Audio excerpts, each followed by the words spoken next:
And Allah's response was, oh, my bad, I'm sorry. I'll just give you another one. Like you're ordering coffee and you send it back because it's not to your liking. No.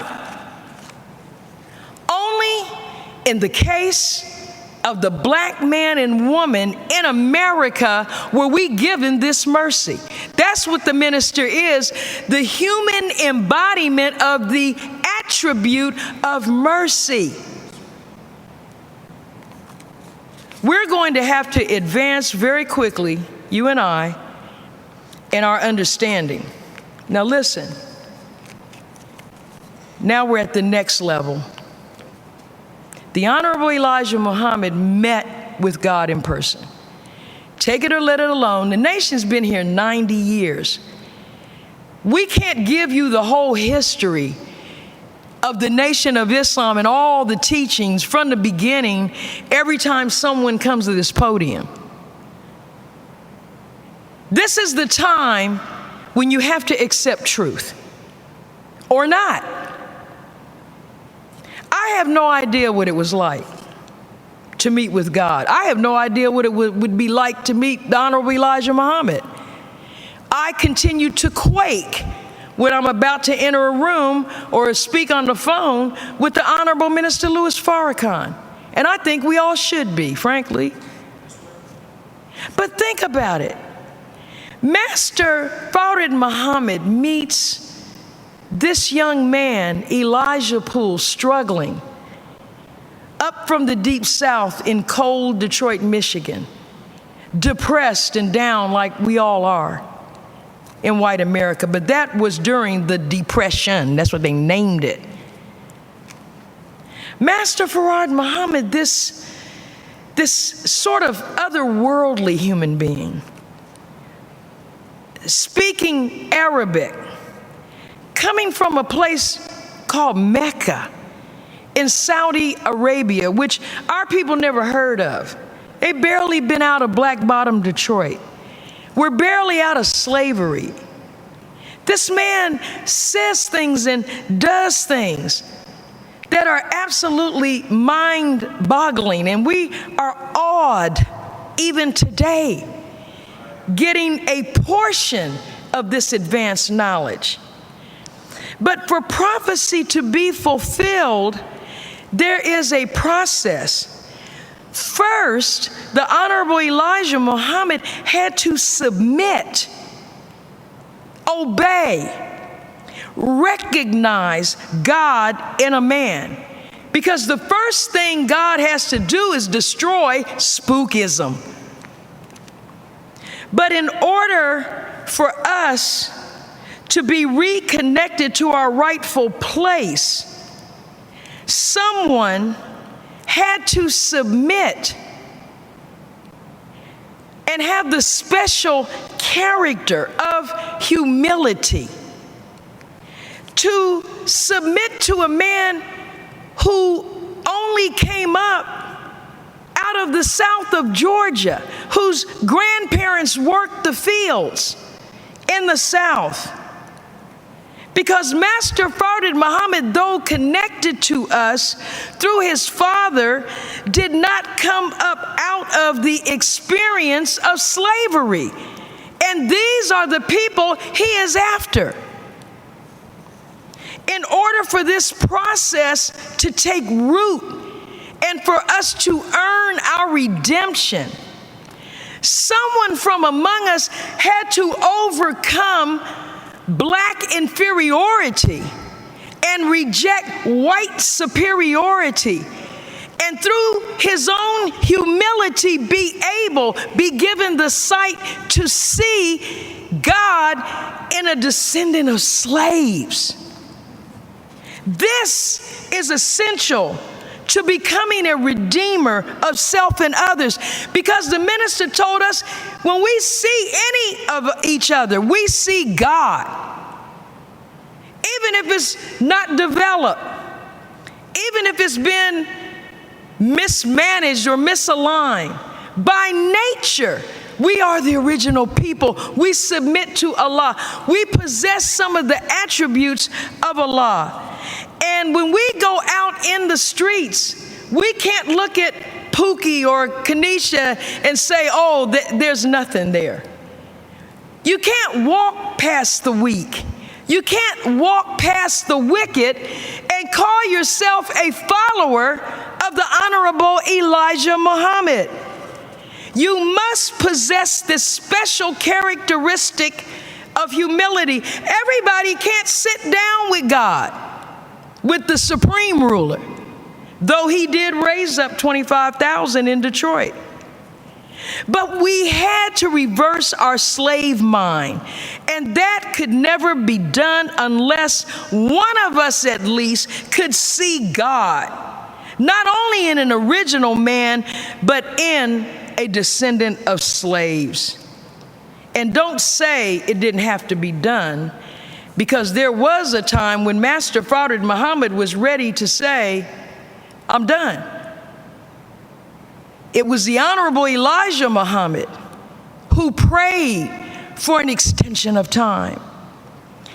Now we've reached the end, or moving toward the end of Allah's mercy.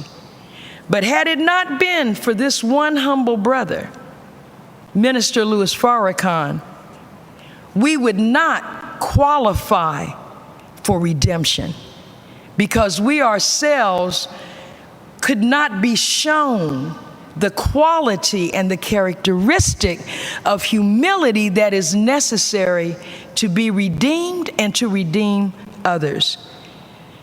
The minister is a visionary. He lives under a different system than we do, or the system of this world. Hopefully, we are leaving that system of this world and engaging in this revelatory course is one of the requirements needed to follow him into that system.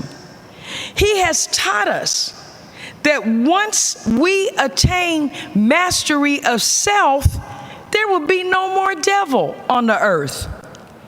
In order to get where the teacher is, we, the student, must know his vision, but we have to do more than that. We have to do what he has done. The Honorable Elijah Muhammad said, when you see him, look at him. See means to perceive through your visual capability, physically.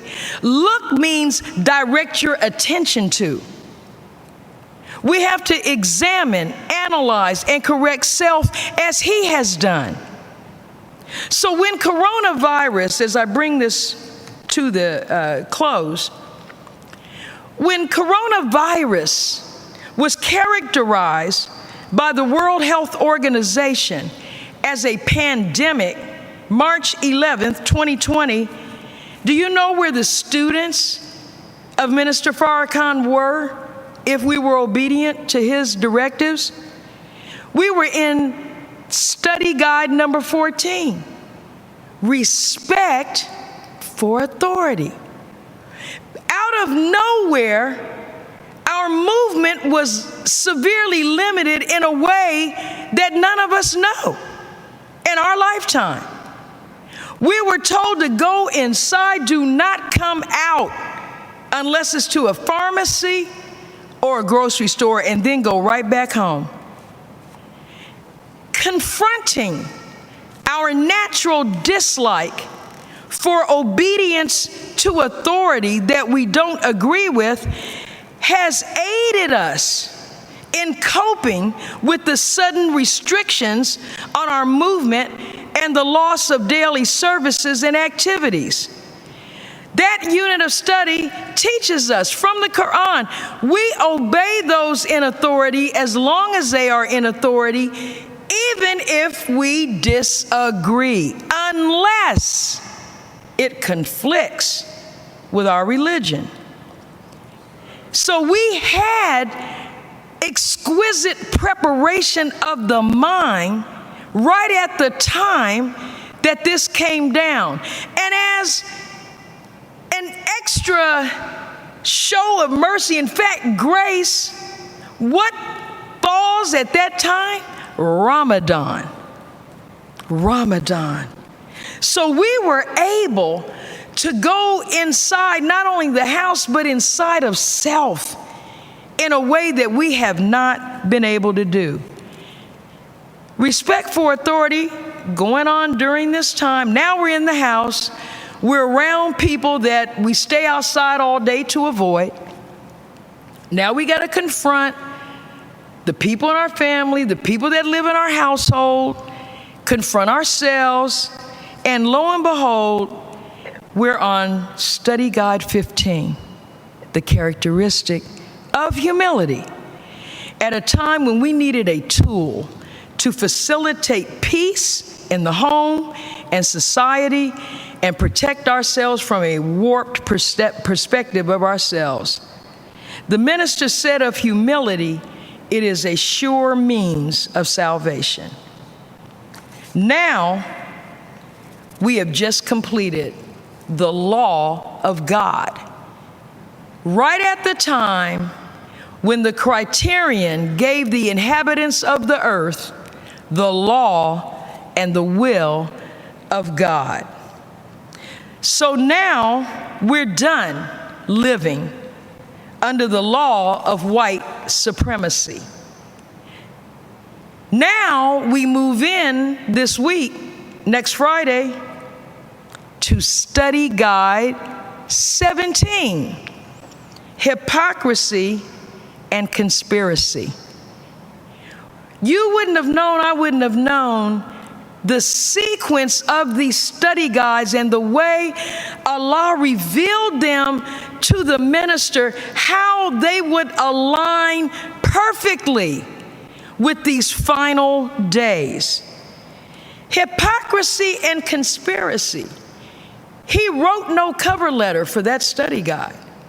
14, 15, and 16, he wrote letters.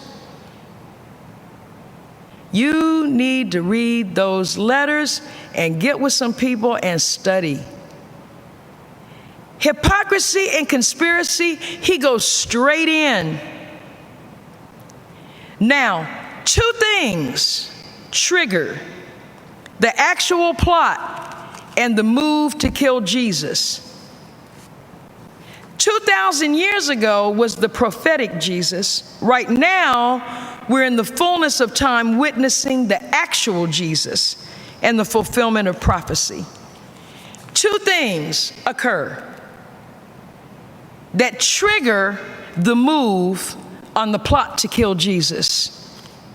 And these things happened July 4th. In fact, they've started to move into actuality at 2018 Savior's Day. But this is a world so steeped in lies and falsehood that make us deaf, dumb, and blind that God can put something in front of us and we don't see it. So here we are getting mercy again. July 4th for the last time, and this time fully. These two things both occurred. Number one, Jesus exposes Satan, and you already heard Brother Ishmael speak on how that has sent them into a rage. The second thing that occurs is Jesus identifies himself, and he has done that. So the plot is not coming, it's in progress. In order for it to actualize, there must be a Judas. We were in the garden July 4th. Was Judas there? Is it possible he or she left that day to go and conspire with the enemy? Let's not look around at people. Let's look at ourselves. Anybody can be made a Judas. That's why we need this course of study, and we need to obey the law. So as I close as a witness to the truth in my little area, I'm only taking you through the evidence I know of that can help us raise from belief to certainty. Because we're not going to get through this with just belief. We're going to have to be certain. So now you see a man at the final level so completely aligned with the mind of God, he's not only predicting what will happen, he's making things happen. He said, Florida, are you becoming the epicenter of the coronavirus? I asked God to do that. I asked him for that. I asked God for that. I just want to show you that the man talking to you has power with God. I'm not fake. I'm the real deal. Because of you, Florida, those who were run out of Cuba, who were members of the Jewish community, who lost everything, your hatred for Fidel Castro has caused America to be blind now. 90 miles from Florida, our Cuban family, when the plague broke out, they went to Wuhan. And with the Chinese, they corrected this, and they drove the virus out of Wuhan. Don't we need something that Cuba has? But you have an embargo on Cuba. So let's close. I said that 3 times, closing, but for real this time. Let's address very quickly this mandatory vaccine. Minister Farrakhan told Mr. Dershowitz, Dr. Fauci, Mr. and Mrs. Gates, and that group, and any of the states who may be planning to implement it, that we are not taking their vaccine for COVID-19. We're not taking it. And he said if there is an effort to force it on us, that will be a declaration of war on us. But I've had people ask questions and study, and on my Elevated Places program, what are we going to do? What are we going to do if we say no? It's nothing for you to be frightened about. They're the ones that should be frightened. In the coming weeks, we're going to have ongoing discussion about this matter and about this vaccine that is being fast-tracked to market even as I speak. Now, yes, the COVID-19 virus, this pestilence, it is capable of killing a person, and it has killed thousands of people without question. So has influenza. So has cancer. So has hunger. So has gun violence. So has diabetes, kidney disease. Heart disease is the #1 killer in the world, and it kills over 1 million people in America each and every single year. So why is this virus so different? The source, again, much to the chagrin of Satan, was identified by Minister Farrakhan when he said Allah sent it. So here's what we have to see. When Allah sends something, it may have a different impact in a different way than we're accustomed to things. People who are trying to repent, people who are trying to obey God, don't respond to God's actions the same way as the people who follow Satan and take Satan as a god besides Allah. Now, when Allah sends something, it gets your attention. It brings everything to a standstill. It exposes everything. It forces you and I to confront the reality of the life we have been living and how deviant we have been. You cannot step outside of his judgment nor escape its impact. But let's look at why this virus is different. What makes it different is what it has exposed in the system called America. Remember, Minister Farrakhan's Savior's Day message was entitled The Unraveling of a Great Nation, and 3 weeks later, the United States came to a screeching halt. One of the major things that this virus has exposed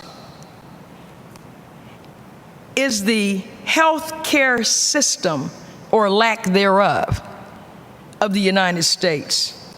We have been taught that an aim of the Honorable Elijah Muhammad is to destroy the so-called medical profession. Why? Because it is a culture of drugs.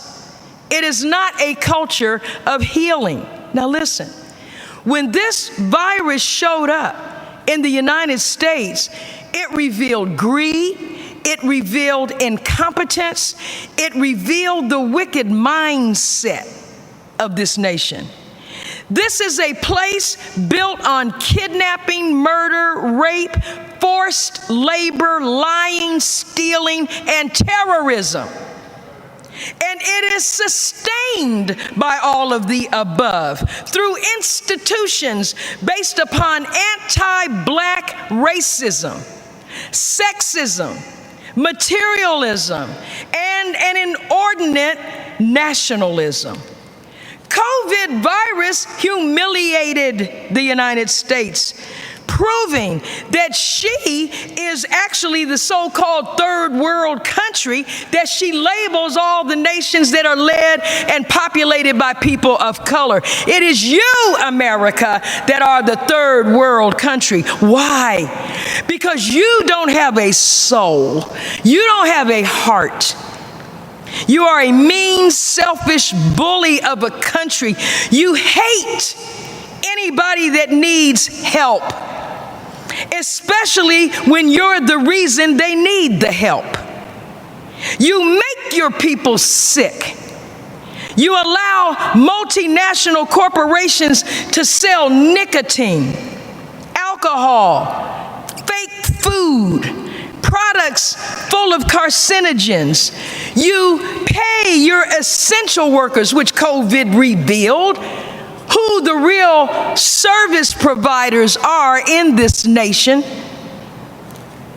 You pay your essential workers less than they need to live because you were built on free labor, so you hate to pay anybody. Your law enforcement is totally corrupt. The police, trained by the Israeli military to kill black people, especially our men and our children. You hate to give care and assistance. You hate the elderly. You hate babies and children. You hate the descendants of your former slaves. You do not have a culture of healing. You do not care for the sick. So when you have a health problem, beloved, in this country, you don't get care. You get a prescription. You don't go in a hospital. You go to Walgreens or Walmart or CVS or whatever, and you get your pills. America is the biggest drug dealer on the planet Earth, along with New Zealand.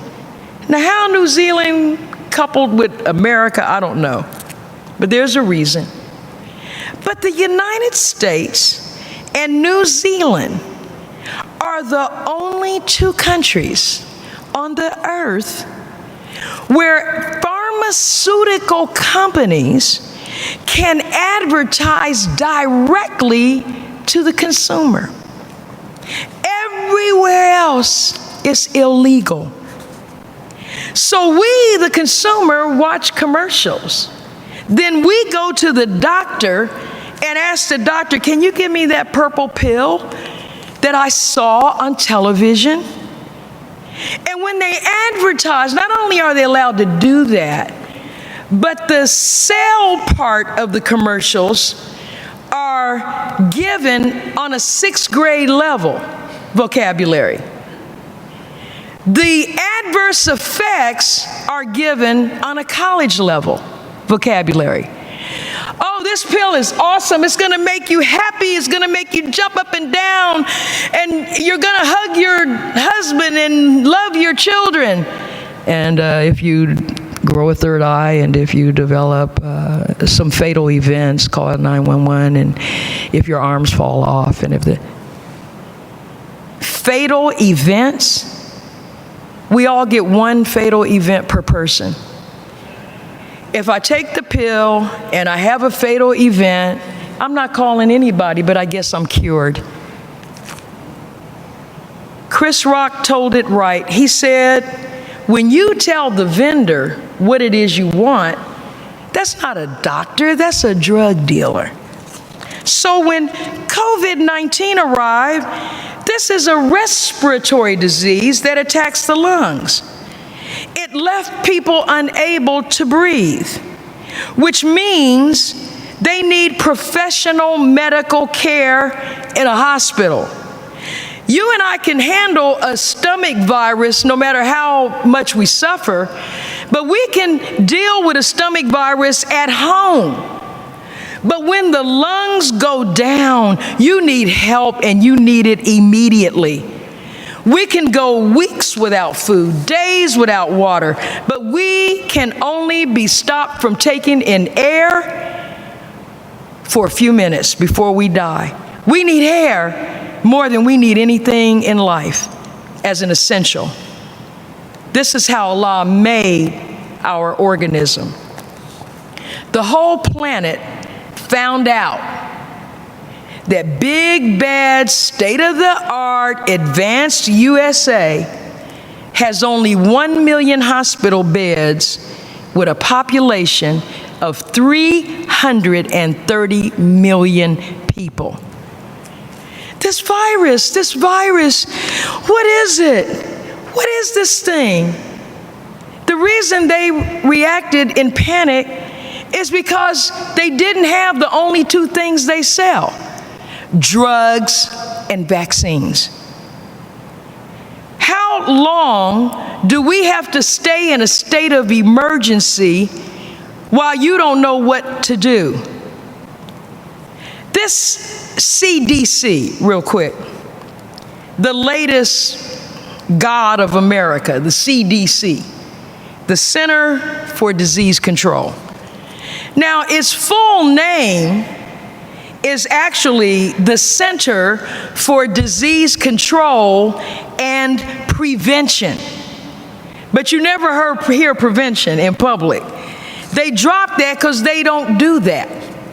For instance, at no time, on no day, have you seen any of these so-called experts all over the television giving the fake news tell the people about vitamin D3. While other countries have instructed their citizens, make sure you have sufficient levels of vitamin D3 because it has been proven by a multitude of studies that it heavily impacts susceptibility to contracting the virus and defeating the virus, and nearly everyone that died from it had in common a vitamin D deficiency. Nobody comes on and talks about exercise, fresh air, How to Eat to Live by the Honorable Elijah Muhammad. So the Honorable Minister Louis Farrakhan demanded July 4th that this embargo on Cuba be lifted. We are done being held hostage by our former slave owner and be subjected to their solution to the problem when their only solution is death. The Wall Street Journal did a huge investigation and published an expose last month showing that more than half the deaths in New York City attributed to COVID were not from the virus. They were from incompetence, neglect, inability to handle the volume of cases. Patients left on ventilators, nobody monitoring them, and they died alone. Short staffing, pulling people out of their specialty and putting them in areas they knew nothing about. Giving medical students early degrees so that they could put them in the hospitals. This was not a flood. This was not a plane crash. This is a mystery virus that even the experts know very little about, and you've got medical students handling the patients. They sent people with the virus home, most of them black. Or if they were brought in from a nursing home with the virus, guess where they sent them? Back to the nursing home, where infections spread like wildfire. Almost 50% of the cases in this country come up out of nursing homes. And what do you do in the interim? You yell and scream at the people. You take down their livelihoods. You close the schools. You say, go online and go to school online.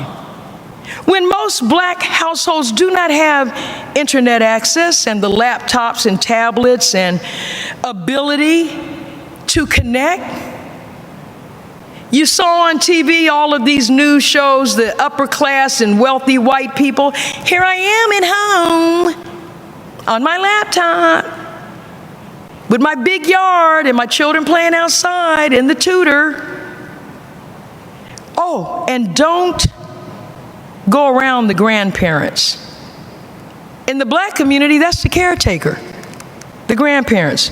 Don't go around those grandchildren, they're going to kill you.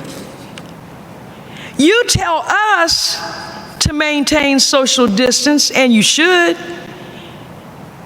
But why do you let billion-dollar thieving airlines squeeze passengers in an airplane like sardines? In the one situation where infection is almost guaranteed, close quarters and no fresh flowing air. Wear the mask, but take it off for your beverage or your food. Then they have the nerve to tell us, if you can afford it, buy the seat next to you. Where's the Democratic Congress? Where's the Black Caucus? Pass a law, since you gave these people billions of dollars, and tell them, stop selling the middle seat. Stop filling up every row on the plane. Why aren't they limited in percentage of capacity like regular people? And by the way, Florida, who Minister Farrakhan brought down divine wrath on you, Florida, why in God's name is Disney World open? See, when you develop enough pathology in the mind, you start losing intelligence. Your IQ literally drops, and you can become a simpleton from being so wicked. Your brain cells literally start to dry up. We're not closing Disney World. I wonder why. Could it be the multi-billion, nearly $1 trillion of assets that they practically own the state of Florida? You say, wear a mask when you are indoors and cannot maintain 6 feet distance. Okay, that slows down the spread. But how do you get rid of it? We want to know how to get rid of it. Get a vaccination. No. Minister Farrakhan said, this pestilence came from heaven. And to get rid of it, we have to go to heaven. We have to repent. We have to reconnect with God. Since February, we've been listening to Mr. Anthony Fauci the leading infectious disease expert in America, who oftentimes throws his hands up in the air and said, oh my God, I don't know what's going on. This is the level of expertise we're being confronted with. That's why the minister told the executive council, we got to gather our people. This country is under chastisement. They can't think their way out of a paper bag, let alone deal with a virus that continually mutates. Andrew Cuomo, the governor of New York, said what came to New York is not what came out of Wuhan. What came out of Wuhan went to Europe, primarily Italy, where it mutated about 100 times. He said Donald Trump, President Trump, closed off the borders to China, but America never closes borders to Europe. So between December and March, 3 million people came in this country from Europe, and they brought the virus with them. So this is a wholly different version of what came out of Wuhan. Whatever it was, it's not that now because it continually mutates. Dr. Fauci, back in March, you said we don't need to wear a mask because we didn't need it back in February. A couple of weeks ago, you admitted you lied. And the way you characterized it, you said things change, they evolve. No, you said, you're the leading expert on infectious disease. You said we don't need to wear a mask. But you said recently that you actually didn't tell the truth because you wanted the healthcare workers to have them. And you were afraid that there weren't enough to go around. See, all roads lead to the vaccine. And I just have to show you how, out of their own mouths, the truth of the Honorable Elijah Muhammad saying this is a culture of drugs is borne witness to. This is on flu vaccinations, the U.S. Department of Health. I'm just going to quote these couple of sentences. Why you get vaccinated every year. And by the way, if you've had the influenza vaccine the last several years, you're going to test positive for coronavirus because it too is the coronavirus. By definition, a vaccine contains the disease that you're being vaccinated from, under the theory that if a little bit of the disease is put in your body, your immune system will be aroused to fight it. And thereby, when you get confronted with the real one, you won't get it. The problem is artificial attacks on the body are recognized by the body, and this suppresses the immune system over a period of time. But look what they wrote. Flu vaccinations are used to diminish the effects of the flu season. Not the person, the season. And what they mean by that is what they call the burden of influenza, the economic impact of the American people getting ill. So the shots are given to lower the number of absent days from work for these big corporations. And that is why, according to the U.S. Department of Health, a growing number of large companies provide employees with flu shots, either free or at a low cost. It's all based on economics. And speaking of economics, these imposter Jews call us anti-Semitic, any of us, in a nanosecond. If you point out the obvious, which is that they own or control every facet of the economy. I have the distinction myself of being on the front page of the ADL's website a couple of years ago, and last fall being removed as an invited speaker to a Black conference on reparations at San Diego State University. Listen to what I said. A Black students' conference on reparations.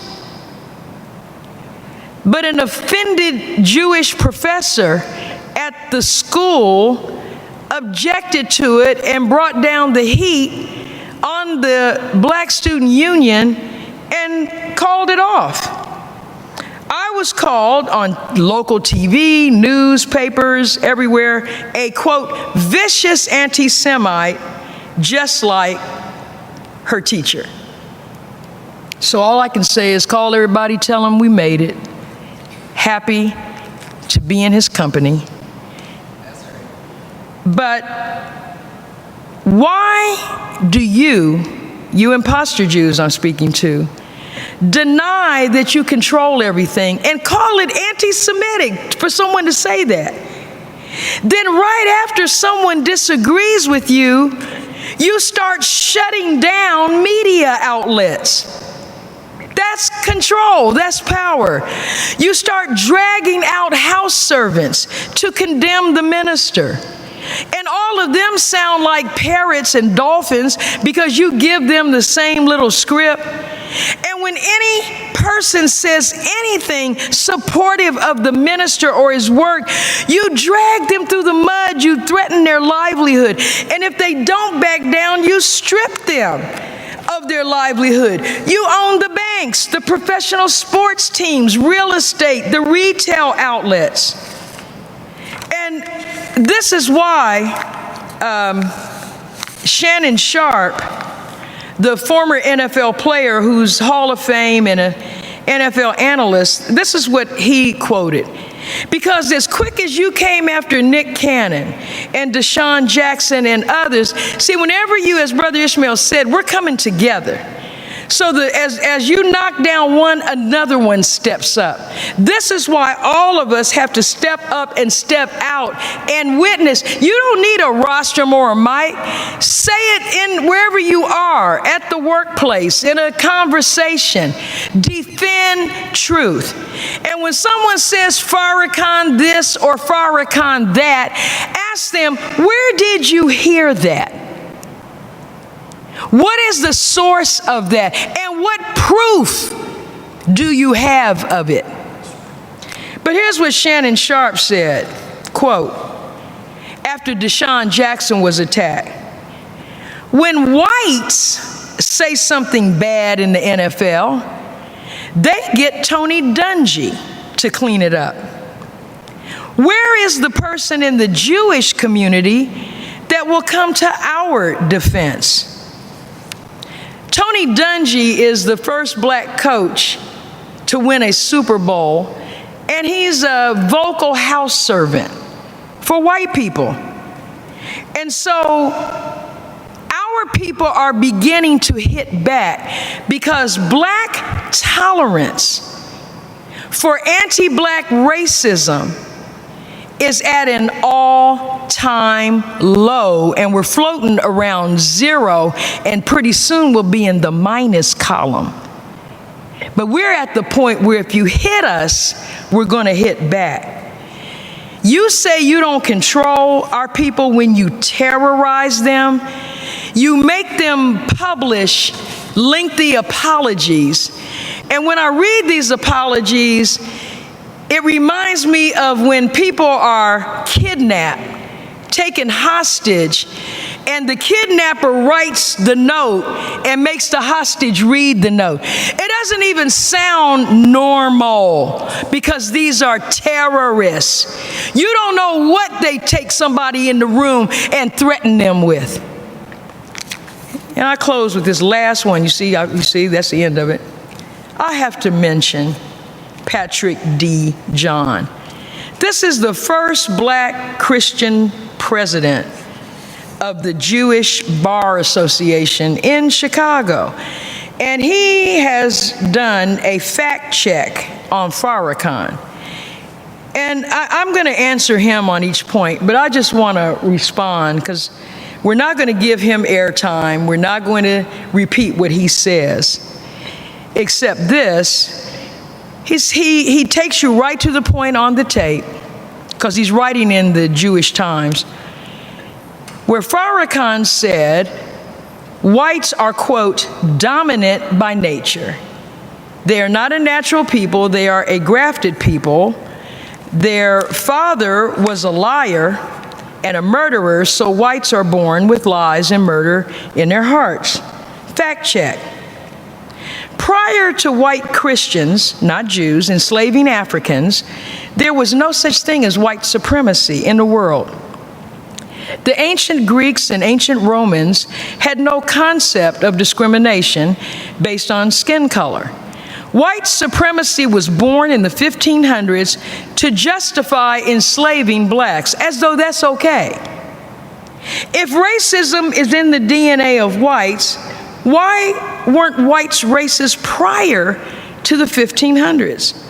Well, you don't need to be a history major to answer that, even though I am a history major.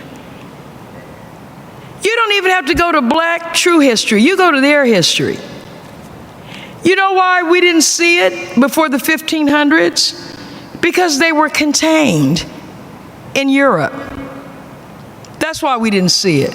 You answered your own question and proved what he said. You said it was born in the 1500s in order to justify enslaving blacks. Well, my nature can be one thing, but the environment I'm in determines whether I can act in accord with my nature. They spent thousands of years crawling around on all fours in the caves of Europe until Musa raised them up. But the moment they came up out of Europe, the moment they hit the shores of Africa, this hell began for us. And so don't be so quick to jump out based on what your boss says. Minister Farrakhan asked them for a showdown, or demanded a showdown a couple of years ago, and they refused. So the sun moves on to its destination, and we're past that now. We've had the showdown. Now you are going to experience the birth of a nation within a nation. And I leave you with this, beloved. You have to know when you've won. Don't act like a loser. Act like a winner. The Kansas City Chiefs locker room is not the same atmosphere as the San Francisco 49ers. So you stop running around here, what they gonna do, what they get, all of that is over. They not gonna do nothing. We are the winner, and all we have to do is keep our eye on the Honorable Minister Louis Farrakhan, who has carried us this far. We're not going to turn around now. May Allah bless us all with love and the light of understanding. Thank you for your patience. Assalamu alaikum.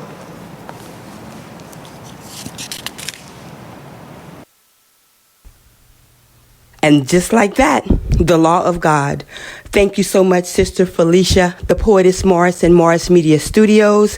Support independent Black media. Subscribe to Morris Media Studios on YouTube. Visit her page, Morris Media Studios.